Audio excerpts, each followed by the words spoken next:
Ya Rasulullah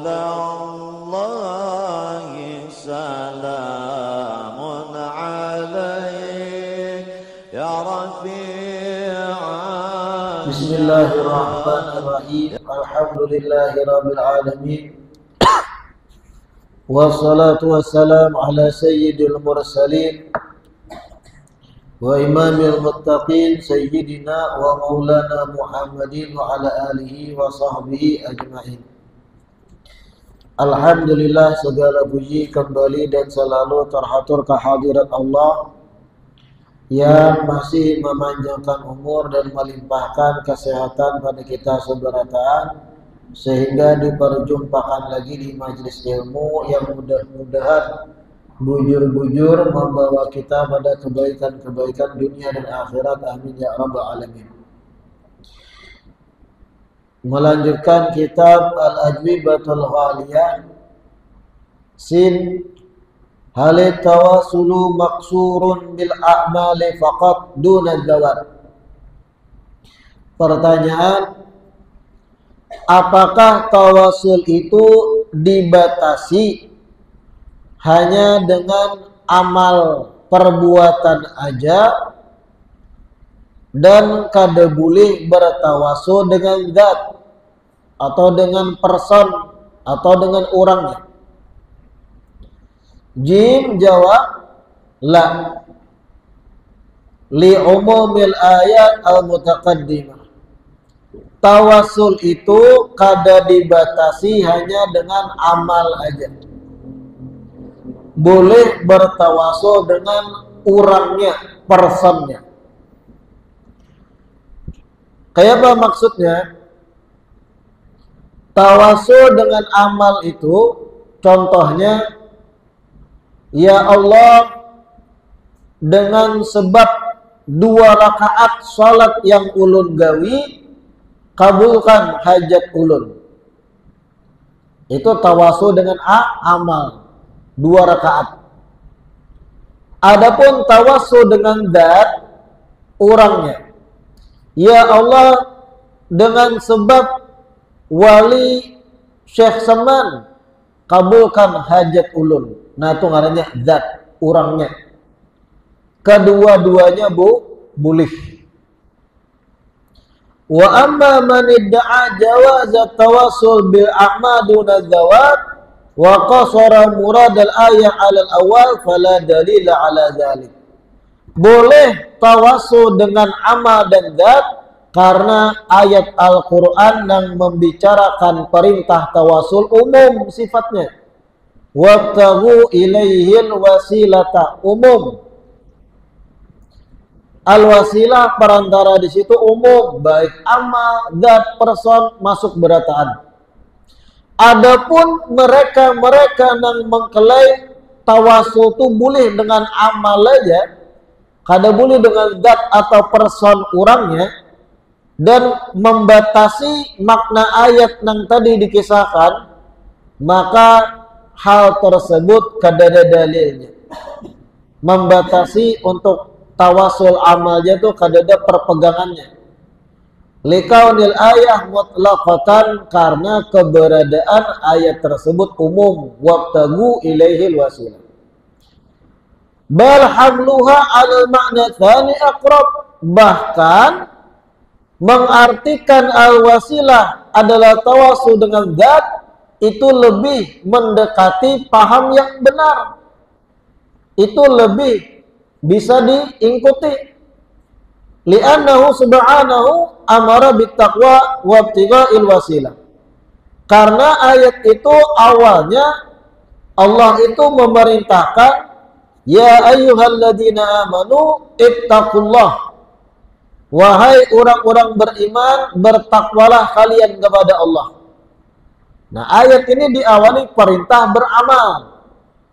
Amal, yaitu bertakwa. Lalu dilanjut wabtaghu ilaihil wasilah, dan kemudian carilah perantara untuk menuju Allah. Ujar ulama, kalau diartikan wasilah itu adalah amal, tak 2 kali perintahnya. Sedangkan awal aja sudah ittaqullah, bertakwalah pada Allah. Perintah beramal. Kenapa pulang al-wasilah diartikan amal juga, yaitu mirip-mirip dengan kayak takwa. Berarti al-wasilah di ayat selanjutnya ini lebih mengarah kepada zat. Wabtaghu ilaihil wasilah. Nah, ini yang dimaksud li'annahu subhanahu amara bittaqwa. Allah pertama memerintahkan bertakwa. Wabtigha'il wasilah, lalu memerintahkan mencari perantara, tawassul. Wa taqwa ibaratun an fi'lil ma'murat wa ijtinabi manhiyat.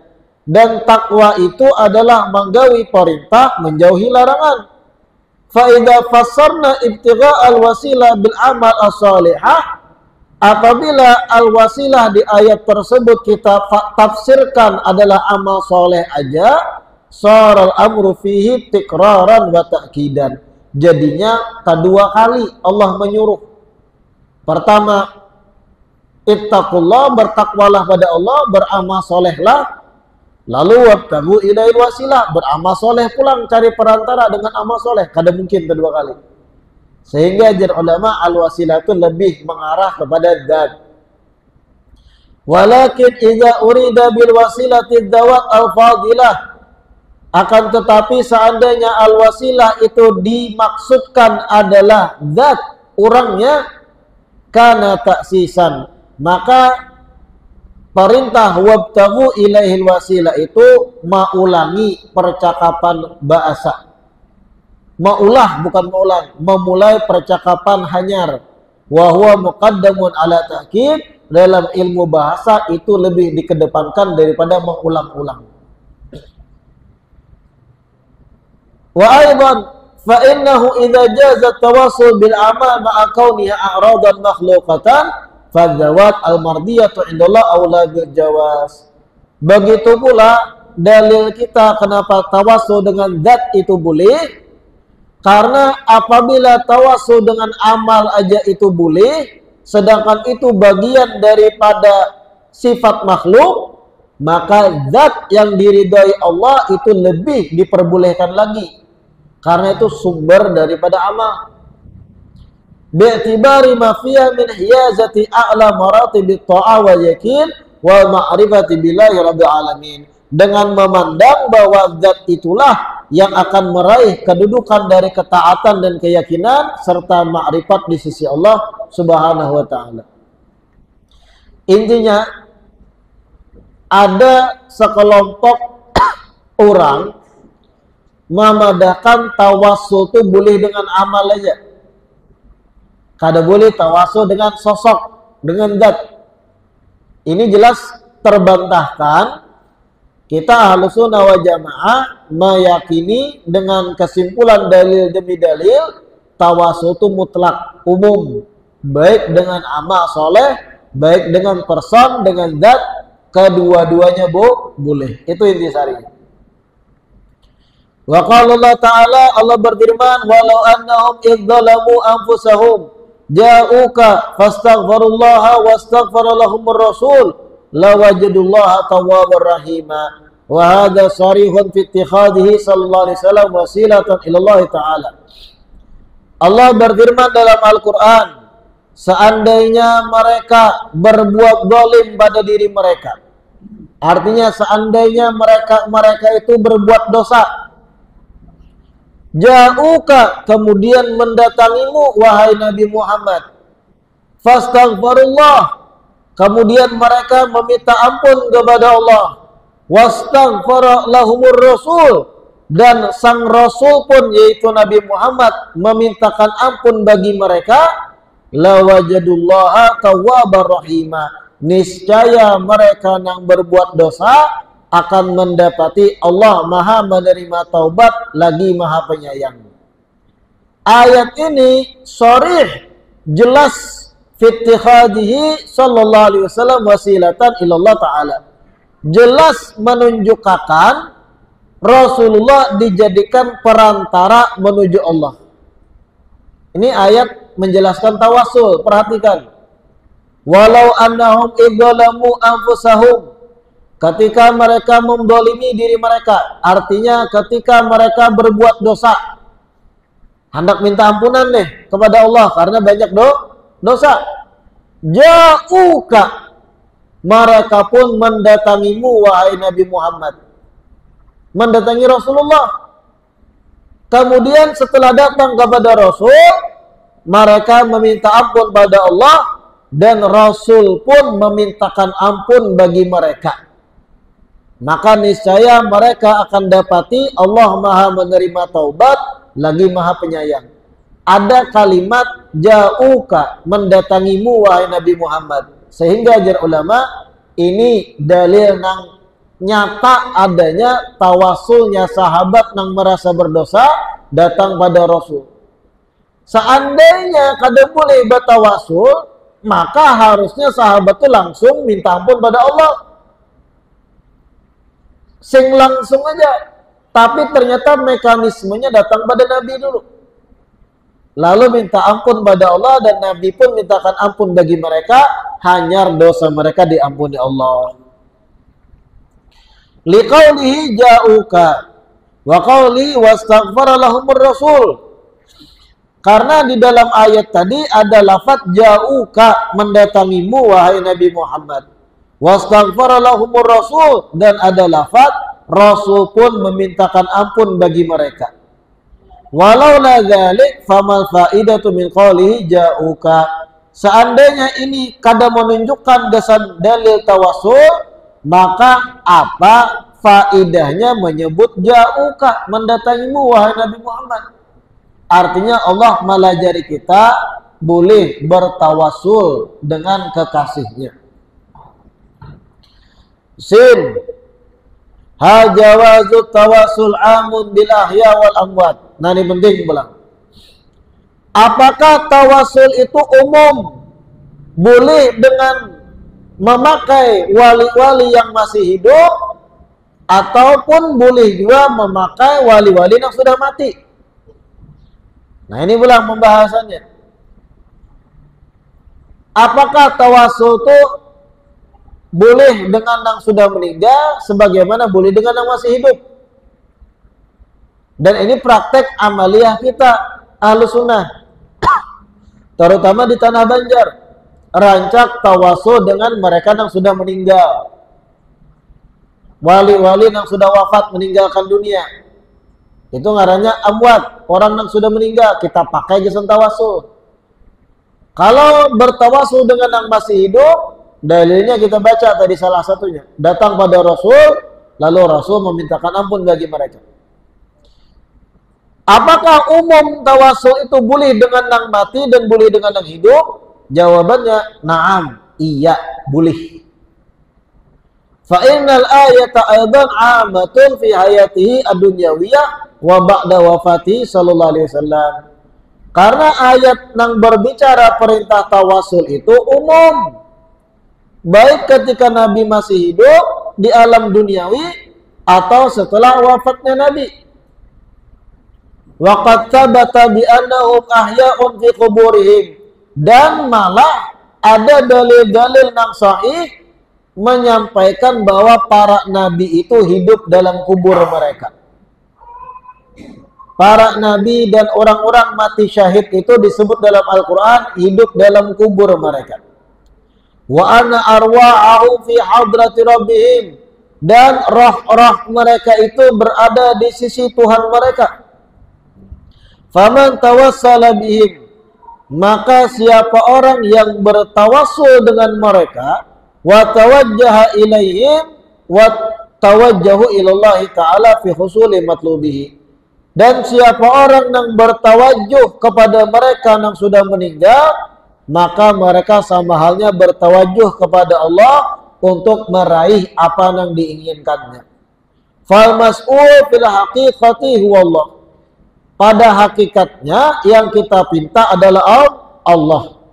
Wa huwal fa'il al-khaliq. Dialah Allah yang maha berbuat, maha mencipta, duna siwa, kada selain Allah dalam hal mencipta dan berbuat.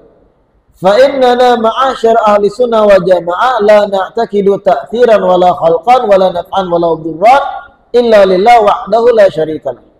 Dan kita kelompok ahli sunnah wal jamaah kada meyakini adanya pengaruh dan kada meyakini adanya kemampuan mencipta, kemampuan memberi manfaat, kemampuan memberi mudarat illa lillah, kecuali milik Allah wahdahu la syarikalah, tiada sekutu baginya.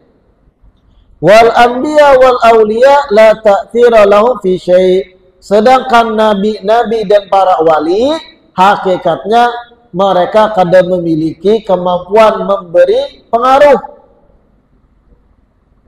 Wali-wali dan nabi yang kita pakai bertawasul, bukan mereka yang memberi hajat yang kita hendaki. Innama yutabarraku bihim. Tapi hanya saja mereka itu kita ambil keberkahannya, wa yustaghatsu bimaqamihim, kita minta tolong kepada Allah dengan kedudukan mereka, likaunihim ahibba Allah Ta'ala, karena mereka para nabi dan wali adalah kekasih Allah. Alladzina bisababihim yarhamullah ibadah, yang dimana dengan sebab keberadaan nabi dan wali tadi Allah merahmati hamba-hambanya. Fala farqa hina idzin baina kaunihim ahya'an aw amwatan.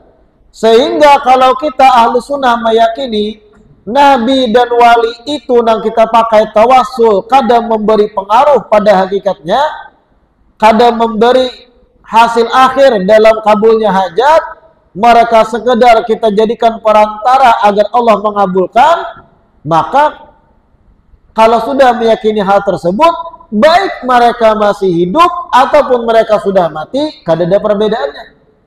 Karena mereka sekedar dipakai untuk perantara. Fal fa'il fil halataini huwa Allah Ta'ala alal haqiqah. Dalam dua keadaan, hidup atau matinya wali nang ditawasuli, hakikatnya Allah nang bekerja untuk mengabulkan hajat yang kita pinta. Wa ammal ladzina yufarriquna bainal ahya wal amwat. Adapun kelompok orang-orang yang membedakan antara tawassul dengan hidupnya seseorang atau dengan matinya seseorang, faka'annahum ya'taqiduna ta'thiril ahya duna amwat. Seakan-akan mereka meyakini tawasul dengan yang hidup itu bisa memberi pengaruh, sedangkan tawasul dengan yang mati kada berpengaruh. Nah, itu pun keliru. Karena yang memberi pengaruh untuk kabulnya hajat hakikatnya Allah. Wa huwa batilun mutlaqan. Pernyataan semacam ini jelas batil, salah, keliru. Fa innallaha khaliqu kulli syai'. Sesungguhnya Allah menciptakan segala sesuatu. Wallahu khalaqakum wa ma ta'malun. Dialah Allah yang menciptakan kalian dan menciptakan apa-apa yang kalian perbuat. Jadi intinya kayak ini pulang. Di pertanyaan yang agak panjang penjelasannya ini. Pertanyaannya tadi, apakah boleh dalam tawasul? Apakah tawasul itu umum? Boleh dengan yang sudah mati atau dengan yang masih hidup? Jawabannya boleh kedua-duanya. Kenapa jawabannya boleh kedua-duanya? Bertawasul dengan wali yang hidup atau wali yang mati sama bolehnya. Karena yang kita yakini wali itu yang kita pakai tawasul sekedar perantara, fungsinya sebagai perantara. Karena mereka kekasih Allah, maka kemungkinan kabulnya doa kita lebih ganal daripada berdoa sorangan.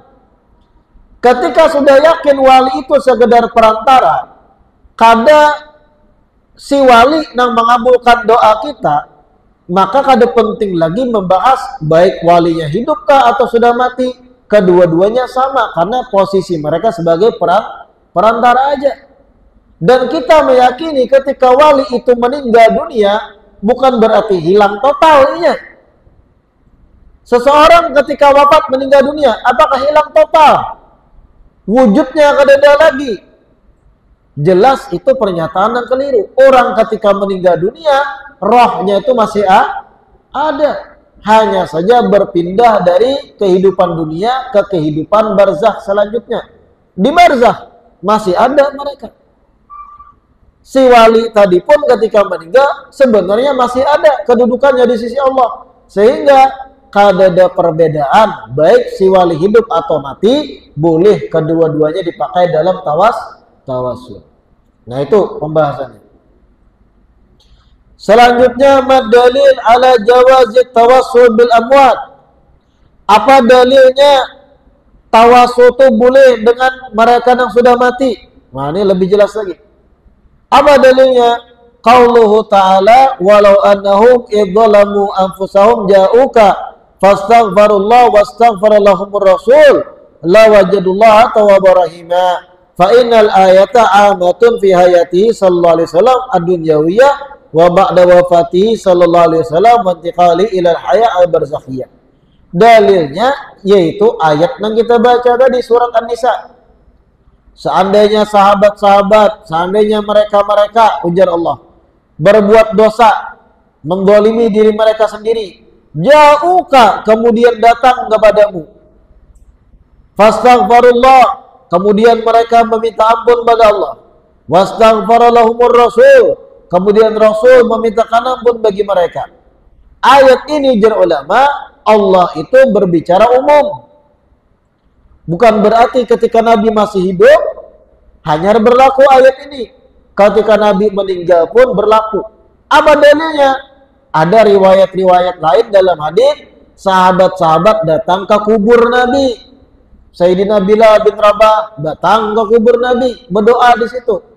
Artinya Sayyidina Bilal memahami ayat ini sifatnya umum, baik ketika Nabi masih hidup atau sudah meninggal. Waqad taqaddama hadits Abi Sa'id Al-Khudri radhiyallahu anhu marfu'an. Sebelumnya kita sudah membaca hadis riwayat Abu Sa'id Al-Khudri yang mana Rasulullah bersabda, "Ma kharaja rajulun min baitihi ila shalah."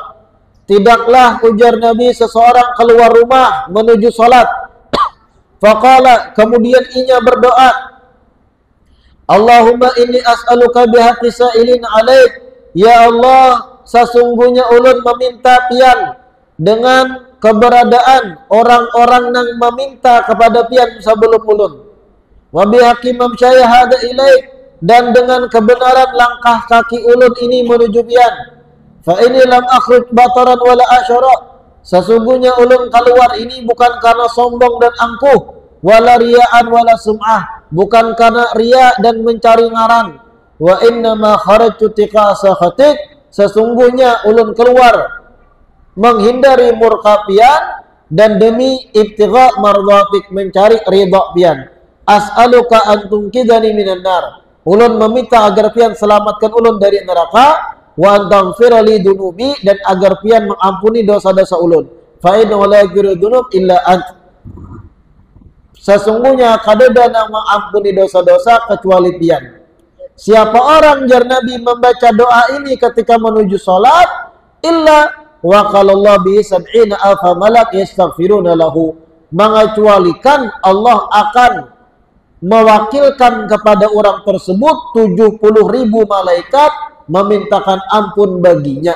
Wa aqbala alaihi biwajhi hatta yaqdiya salatah, dan Allah akan memandang orang tersebut sampai ianya tuntung sembahyang. Hadis Abu Sa'id Khudri ini Nabi yang melajari teks doanya. Di dalam doa tadi ada Allahumma inni as'aluka bihaqqi sa'ilina alaik. Ya Allah, ulun minta kepada pian dengan keberadaan atau dengan kebenaran orang-orang yang sebelum ulun meminta pada pian. Lafaz as-sa'ilin itu mencakup orang-orang yang masih hidup dan orang-orang yang sudah meninggal, jar ulama. Nabi-nabi terdahulu masuk as-sa'ilin. Sehingga hadits ini pun menjadi dalil boleh bertawasul dengan mereka yang sudah wafat meninggal dunia. Itu cara memahami. Qala Alamah Muhammad Murtada Az-Zabidi fi syarhi ala Ihya fi tafsir as-sa'ilin al-warida fil hadits al-anif. Berkata Al-Imam Muhammad Murtada Az-Zabidi di dalam kitab Sidin Syarah Ihya Ulumuddin, ketika mentafsirkan lafaz as-sa'ilin yang ada di hadits yang sudah kita baca tadi sebelumnya. Siapa as-sa'ilin? Orang-orang meminta itu humul mutadarri'una ilallah bi khalisi tawiyatihim. Mereka as-sa'ilin adalah orang-orang yang memohon kepada Allah dengan kebersihan hati-hati mereka, kebersihan batin mereka. Wa hadza akhas awsafil awliya wa salihin nafa'anallahu bihim. Ketika dikatakan as-sa'ilin itu adalah orang-orang yang meminta kepada Allah dengan hati yang bersih, ini salah satu sifat keistimewaan para wali-wali dan orang soleh. Dan itu maknanya mencakup orang-orang soleh dan wali yang sudah meninggal sebelum kita. Sehingga hadits itu pun menjadi dalil bolehnya bertawasul dengan orang yang sudah meninggal. Qala ulama berkata, "Fahada tawassulun sarihun likulli 'abdin mu'min hayyan aw maitan." Hadis tersebut jar ulama bentuk tawassul yang jelas bagi tiap hamba yang beriman, baik inya hidup atau sudah meninggal. Wa 'allama sallallahu alaihi wasallam ashabahu hadza doa, dan bahkan Nabi mengajarkan sahabat-sahabatnya doa tulak ke masjid ini. Wa amarahum bil ityani, dan memerintahkan sahabat untuk membacanya. Wa ma min ahadin minas salaf wal khalaf illa kana yad'u bi hadza du'a inda khurujihi li shalah. Dan tidak ada satupun dari salaf dan khalaf, sahabat-sahabat dan tabi'in, mengecualikan mereka berdoa dengan doa ini ketika keluar rumah menuju ibadah sholat. Doa tulak ke masjid ini dikenalnya. Dan doa ini hadits sahih. Dan di dalam doa itu ada lafaz bihaqqis sa'ilin, tawasul dengan orang-orang yang meminta kepada Allah sebelum kita. Wa an Anas bin Malik radhiyallahu anhu qala lama matat Fatimah bintu Asad ummi Ali bin Abi Thalib radhiyallahu anhuma. Diriwayatkan dari Anas bin Malik ketika mana Fatimah bintu Asad, ibunya Sayyidina Ali bin Abi Thalib, meninggal dunia. Kemudian Anas bin Malik menyebut hadits yang panjang sampai pada lafaz wa fihi annahu sallallahu alaihi wasallam ittaja'a fi qabriha. Nabi kemudian berbaring di kubur ibunya Sayyidina Ali, di kubur ibunya Sayyidina Ali. Wa qala, kemudian Nabi membaca Allahul ladzi yuhyi wa yumit, sesungguhnya Allah yang maha menghidupkan lagi maha mematikan. Wa huwa hayyun la yamut, dialah Allah yang maha hidup dan kada mati. Ighfir li ummi Fatimah binti Asad, ampuni ibunda kami ini yaitu Fatimah binti Asad. Walakinha hujjataha, permudahlah inya menjawab pertanyaan di kubur. Wa wasi' 'alaiha mudkhalaha, perluaslah tempat masuknya di dalam kubur. Bihaqqi nabiyyika, dengan kebenaran nabimu, wal anbiya alladzina min qabli, dan dengan kebenaran nabi-nabi sebelum aku, ujar Nabi.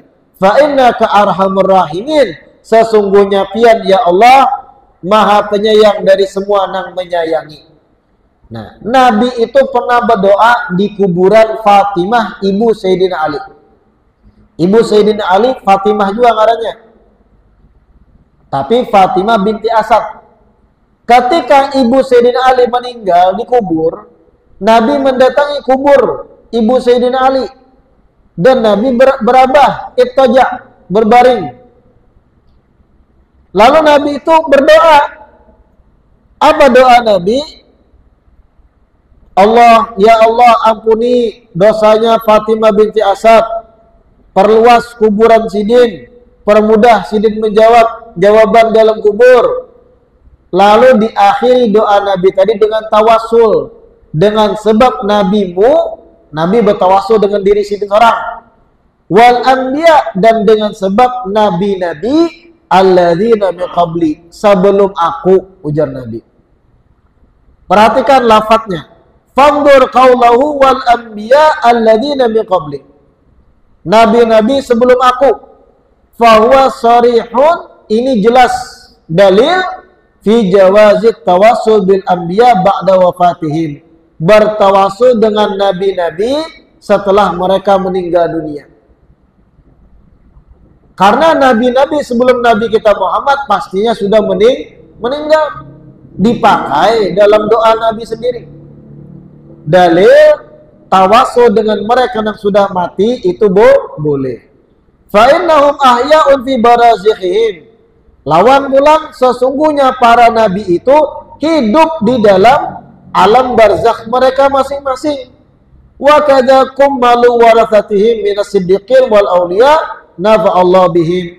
Begitu pula orang-orang yang sempurna dari pewaris para nabi, dari kalangan siddiqin dan para wali, mereka pun hidup di dalam alam barzakh mereka masing-masing. Sebenarnya banyak dalil lain yang menunjukkan tawasul dengan mereka yang sudah meninggal dunia itu boleh. Karena ada perdebatan itu. Yang menjadi rancak didebat oleh mereka kaum-kaum minoritas ekstrim, sebutlah Wahabi, bukan masalah nang boleh tawasul dengan nang hidup atau boleh tawasul dengan nang mati, boleh tawasul dengan amal atau boleh tawasul dengan zat, bukan itu. Yang diserang oleh Wahabi apa? Tawasul itu sendiri boleh atau ada? Mereka menganggap tawasul itu syirik. Nah itu aja yang penting kita bahas sebenarnya. Adapun kita Ahlussunnah wal Jamaah dengan lengkap dalil-dalil yang sudah diutarakan, tawasul itu jaiz, boleh, masyru', bahkan disyariatkan. Kenapa Wani berkata demikian? Banyak hadits-hadits bahkan ayat Al-Quran yang mana kalau dipelajari itu bentuk tawasul. Doa Nabi melajari doa tulak ke masjid, tawasul itu. Nabi mendoakan kubur Fatimah binti Asad, tawasul dalam doa itu. Sahabat-sahabat Nabi memakai peninggalan Nabi untuk kesembuhan rambut Nabi, keadaan yang lain, tawasul dengan zat, dengan rambut. Sahabat Nabi memakai kuku Nabi yang ditatak ketika hidup, potongan kuku Nabi yang mereka simpan, dibawa dalam peperangan dengan niat agar perang menang, tawasul dengan zat. Artinya sahabat sendiri praktek mereka itu bertawasul. Sehingga kita umat akhir zaman meyakini hal yang sama. Tawasul itu boleh. Itu ringkasnya. Sin, idza kana tawasul bil amwat jaizan, falimada tawassala al-Khalifah Umar bin Khattab bil Abbas la bin Nabi. Nah, ini penting. Apabila tawasul dengan yang sudah mati itu boleh, kenapa dalam riwayat Sayyidina Umar, di zaman Sayyidina Umar jadi khalifah, ketika kemarau malah bertawasul dengan Sayyidina Abbas. Sayyidina Abbas paman Nabi yang masih hidup ketika itu. Bukan malah bertawasul ke kuburan Nabi. Nah itu kan pertanyaan juga tuh. Kalau seandainya tawasul boleh dengan yang sudah mati, kenapa Sayyidina Umar ketika menjabat khalifah saat itu Madinah kemarau, Sayyidina Umar malah bertawasul dalam doa minta hujan dengan tawasul kepada Sayyidina Abbas, paman Nabi yang masih hidup. Karena Sayyidina Abbas masih hidup ketika itu zaman Sayyidina Umar. Nabi sudah meninggal, Sayyidina Abu Bakar sudah meninggal. Kenapa? Karena bertawasul dengan kubur Nabi aja. Padahal kan bertawasul dengan yang sudah mati boleh. Nah, bagaimana menguraikan hal tersebut? Insya Allah dikupas di perjumpaan berikutnya. Wallahu a'lam. Mudah-mudahan yang kita baca di malam hari ini bisa dipahami dan diingat oleh kita seberataan, dan mudah-mudahan diistiqamahkan duduk belajar di majelis ilmu sehingga meraih manfaat-manfaat ilmu yang bisa kita amalkan dalam kebaikan di keseharian kita. Amin ya rabbal alamin. Wallahu a'lam. Adzan isya.